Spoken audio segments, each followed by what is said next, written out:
Hoje nós vamos tratar aqui de autossabotagem. É um tema que muita gente ainda não tinha reunido num assunto só, mas que tem tudo a ver com alguma coisa que a gente sofre, algum agravo, alguma situação mais difícil, que faz a gente às vezes até adiar uma atitude, ficar protelando, se autodefendendo, penso eu. Nós trouxemos aqui Lília Sanches, ela é especialista em carreiras, e vai falar com a gente sobre isso. Falei alguma heresia ou estou dentro do tema? Está super dentro do tema. Muito obrigada por estar aqui novamente. Espero poder compartilhar aí com vocês um pouquinho desse assunto. O que é, então? Vamos definir agora do ponto de vista profissional. Você que é a dona da matéria, dizer para a gente aqui o que é essa autossabotagem. Vamos lá. Primeiro deixar claro que às vezes a gente acha que aquele nosso amigo está se auto-sabotando, mas todos nós nos sabotamos, só muda um pouquinho ali a proporção. Tem gente que se sabota mais, gente que se sabota menos. É até uma autodefesa também, né? O camarada, né? Ficar na defensiva ali.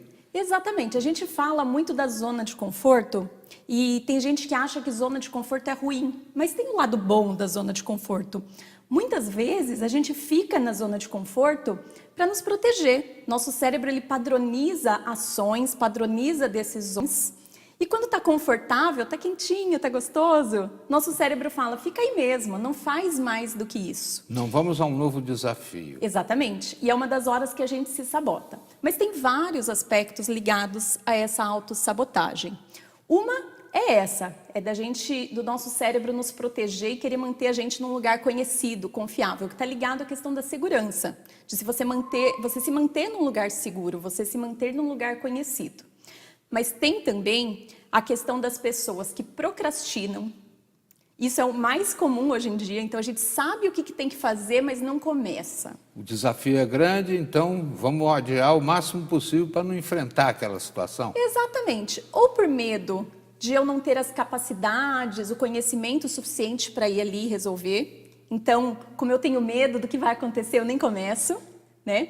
E tem inclusive gente que tem medo do sucesso, que tem medo do que vai acontecer lá na frente. Então, eu acabo não fazendo, não agindo, porque aonde eu estou hoje, pelo menos é conhecido. Sabe aquele famoso, tá ruim, mas tá bom? É. Acontece muito, né, na vida real, das pessoas se segurarem no que está ruim, com medo de ir em frente, de conquistar aquilo que pode ser melhor. Um importante empresário das telecomunicações, de uma rede de televisão importante, quando disse para ele era mais confortável ser segundo lugar do que ser primeiro. Exatamente.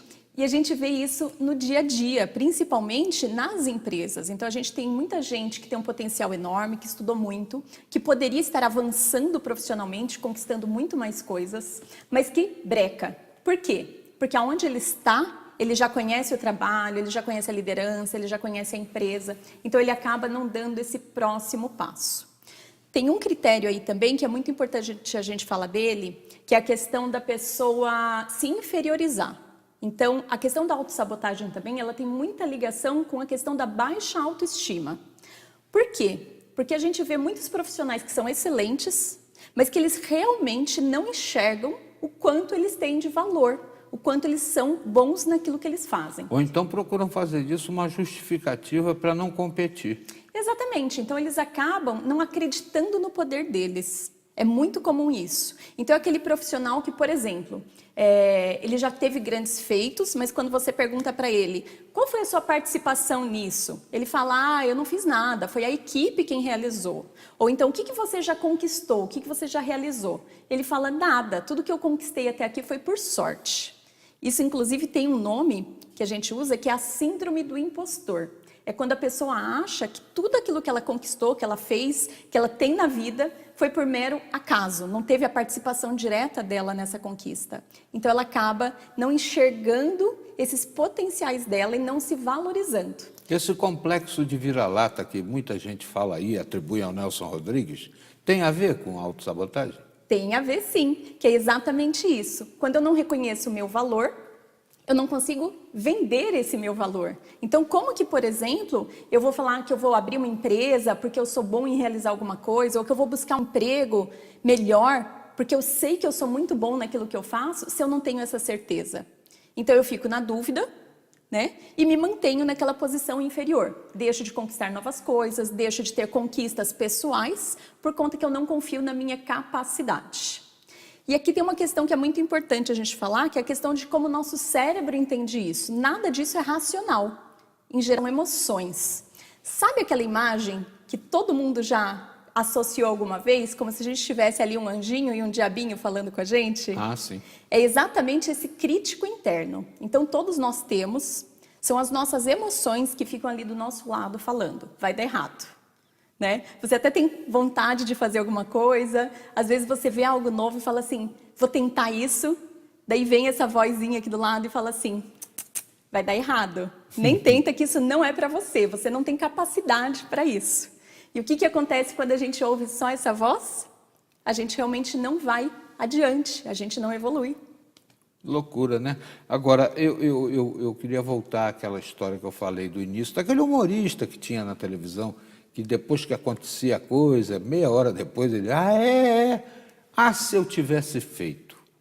Exato. Tem a ver? Tudo a ver. Muitas vezes, com a autossabotagem, a gente não tem essa confiança de se expor. E daí, o que acontece? A pessoa fica pensando muito, né, ao invés de agir. E esse excesso do pensar, até buscar uma situação bem confortável, mais confiante, mais segura para agir, perde o timing das coisas. Então, acaba perdendo o momento de se expor, o momento de falar, o momento de ganhar uma promoção. Então, às vezes aparece uma oportunidade, a pessoa não tem a coragem naquela hora de falar, ela precisa ter muito embasamento, ela precisa construir mentalmente muitas questões antes de se expor, e com isso ela perde o timing. Quer dizer que eu posso ter medo de errar para quem está vendo a gente lá do outro lado? Não tenha medo do seu pensamento? Não tenha medo. Mas vou te pedir para a gente avançar no tema, na volta da entrevista. Claro. Ela está aqui com a gente hoje, Lília Sanches, né, que é uma especialista em carreira, falando sobre autossabotagem. Nós voltamos já, não saia daí, não se sabote.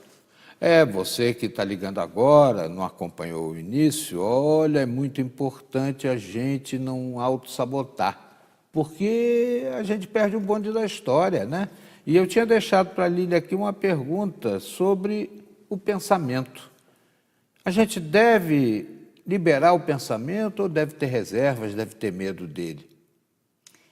A gente tem que controlar esses nossos pensamentos. E isso, inclusive, é o que a gente chama de inteligência emocional. O que é inteligência emocional? É a gente começar a distinguir quais são aquelas emoções que estão aparecendo, as emoções que estão influenciando na nossa forma de pensar e agir, para entendê-las, compreendê-las, né? E conseguir que o nosso raciocínio, que os nossos pensamentos não tenham esse impacto dessas emoções. Que a gente consiga fazer essa distinção. Isso que é o fundamental. Tem duas coisas aí que ajudam muito. É essa questão de controlar as emoções, de cuidar da inteligência emocional e autoconhecimento. Porque quando você se conhece o suficiente, você começa a entender por que você está, por exemplo, demorando a dar uma resposta numa reunião, numa situação de trabalho. Então, o autoconhecimento ele vai te ajudar em tudo isso. Tem uns camaradas que têm a resposta na ponta da língua, né? Agora, na campanha eleitoral, a gente viu muito isso. O cara falava um negócio, já estava com aquilo ali pronto. Será que também ser tão ágil assim não é uma coisa perigosa? Porque fala-se irrefletidamente, né? Exatamente. Nem sempre você dá a primeira resposta significa que você também está deixando de se autossabotar. Pelo contrário, às vezes a sua autossabotagem é exatamente você falar demais. É você falar sobre coisas que você não entende, é você falar em momentos inoportunos. Então, a autossabotagem, ela é muitas vezes ligada a essa questão de você demorar mais, de você ter menos resultados, mas muitas vezes você também estar lá o tempo todo se pronunciando, falando coisas fora de hora, também é um tipo de autossabotagem. Eu tenho certeza que lá do outro lado tem um rapaz apaixonado, uma moça apaixonada, e eles costumam esconder os sentimentos, achando que se falar para o outro que ama, se falar para o outro que gosta, vai acabar levando o parceiro a enjoar. A gente deve abrir os sentimentos todos, até na hora de lidar com o amor? Claro que deve, que baita sabotagem não falar para o outro o que a gente está sentindo, né? A gente tem que aprender a olhar para as nossas emoções, para os nossos sentimentos e falar sobre eles. Isso é fundamental. A gente não é treinado para isso, né? A gente não é treinado a olhar e falar sobre emoções. E isso faz toda a diferença. Por quê? Porque quando a gente começa a aprender a olhar para as nossas emoções, a gente controla elas. A gente entende os momentos em que elas estão aparecendo, que é o que a gente chama de gatilhos. Existem situações que disparam algumas emoções, principalmente as negativas, né? Quando a gente olha para esses acontecimentos e para as emoções, a gente aprende a lidar com eles. E as emoções boas têm que ser repassadas, até para que a outra pessoa consiga entender o que você está sentindo, o que você está querendo, para que esconder o jogo, né? Tem gente que acha que é cafona, né? Falar para o outro assim, eu te amo. Aí o sujeito pode, do outro lado, falar, qual é?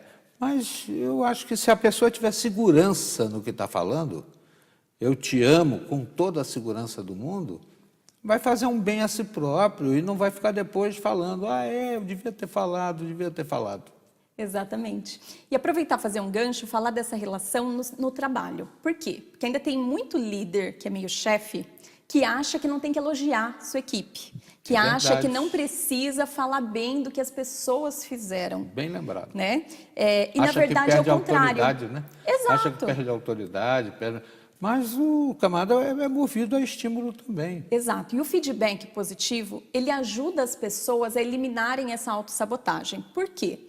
Porque quando você fala para a pessoa o que ela fez bem, no que ela realmente domina, quais são os comportamentos que ela tem que fazem diferença ali no ambiente de trabalho, seja para execução ou para a própria equipe, você está dando para ela um reforço de que aquilo é bom. Então, você está dizendo para ela que ela pode utilizar mais esse mesmo comportamento, que ela pode fazer mais dessa mesma ação. Isso potencializa o que ele tem de bom e evita a autossabotagem, porque ele vai parar de ter aquela dúvida. Lembra que eu falei que é nosso crítico falando você é ruim nisso? Quando a gente fala para a pessoa, você é boa nisso, você dá certeza para ela continuar agindo assim. E aqui fica uma dica, inclusive, para quem é pai, mãe, tio, quem tem criança em casa. A gente pode fazer isso desde sempre com as crianças. Então, ao invés de você cobrar de uma criança, por exemplo, poxa, tirou 9, dava para ter estudado mais e tirar 10. Nossa, eu né? conheço gente assim. Que você está fazendo o quê? Chora porque tirou 9. Exato. Porque fica tão pressionado pelos pais que... E com isso você está minando a autoestima da criança. Então ela corre o risco de desenvolver essa autossabotagem para o resto da vida. Então, ao invés de fazer isso, elogia. Foca no que a pessoa tem de bom. Então pega essa criança e já elogia pelo 9. Parabéns pelo seu esforço até aqui. Claro que você pode estudar mais, que você pode se dedicar mais, mas o que você fez até aqui foi fantástico. Então fazer esse reforço é fundamental. Eu li um livro, assim que tive meus primeiros filhos, tenho 3, um agora adolescente, mas 2 já me deram netos. É um livro chamado Pai Minuto. Ali era ensinado o seguinte, você não pode deixar de chamar a atenção nos momentos em que é necessário, mas chame a atenção em apenas 1 minuto e depois exalte as coisas boas que ele tem. É por aí? A coisa assim funciona melhor? Funciona. E nas equipes funciona exatamente assim. Então a gente tem que fazer voltar para o rumo, né? Falar do que foi ruim, mas com um aspecto de construção, aspecto positivo. Então é você pegar esse aspecto do que aconteceu e falar, olha, o que eu espero de você é isso, que é uma coisa diferente. Isso vai ser melhor para você por N fatores. Então é você explicar e fazer com que isso seja construtivo, para que isso seja bacana. Então tem como pegar qualquer situação ruim, né, na hora de educar, seja educar um filho, seja educar alguém da sua equipe e transformar isso em algo positivo. E aquele que recebe lá o toque, né, não deve ficar lá pelos cantos remoendo, poxa vida e tal, parará, papá. Chega e reage à altura, fala, olha, eu realmente não tinha imaginado, mas vou procurar fazer da melhor maneira possível, pelo que você está orientando. É por aí que funciona, né? Exato. Só que quando a pessoa já sofre de autossabotagem e você só dá um feedback negativo para ela, o que você está fazendo? Botando numa depressão profunda. Você está reforçando que ela tinha razão com aquela crítica interna dela. Então ela realmente vai sair dali achando que ela é péssima, que ela não vai conseguir nunca realizar nada melhor, então você reforça o negativo. Então tem que ter todo esse cuidado, por isso que eu insisto muito na questão de fazer o feedback do que deu errado, mas de forma positiva, colocando, olha, você tem capacidade de fazer mais, eu acredito em você, eu confio no seu potencial, você quer ajuda? Então, tudo isso, a gente trabalhar nas pessoas, ajuda com que elas realmente desenvolvam, né, suas potencialidades, a sua autoconfiança e vençam a autossabotagem. Isso pode ser ministrado através de coaching, Lília? Sim, através do coaching, através de processos que ajudem no desenvolvimento humano. Então, tem vários processos que vão apoiar esse desenvolvimento. Então, o conhecimento é a base, por quê? Porque a partir do momento que você começa a tomar consciência sobre aonde você está ali patinando, sobre onde você precisa melhorar, você começa a desenvolver técnicas junto com o profissional para poder resolver essa situação. Então, assim, autoconhecimento é a base. Busca uma ajuda profissional, alguém que vai te apoiar. O coaching é um desses profissionais. E o terceiro ponto que eu acho que é importante a gente falar, isso serve para qualquer coisa na vida, é tenha objetivo. Porque muita gente, por exemplo, procrastina demais porque não sabe o que está fazendo. Então passa a semana ali, não estuda, não trabalha, não faz um monte de coisa. Por quê? Porque não tem objetivo. Vai piorando a situação. Exato, e daí a vida passa, o tempo passa, né? E você fez o quê? E isso não tem idade. Então a gente vê muita gente, por exemplo, que já se aposentou, que já está aí numa vida diferente da que tinha antes e que se sabota, por quê? Porque já não enxerga mais objetivo de vida. E, na verdade, os nossos objetivos de vida, eles só mudam pelas fases. Ô, Lília, foi muito bom você vir aqui para falar com o pessoal a respeito dessa história da autossabotagem. Acho que atingiu muita gente, porque é uma situação complicada, né? A pessoa, às vezes, fica tão introspectiva que não avança, não enfrenta uma situação, né? E foi um caminho muito legal. Gostei. Obrigado. Muito obrigada.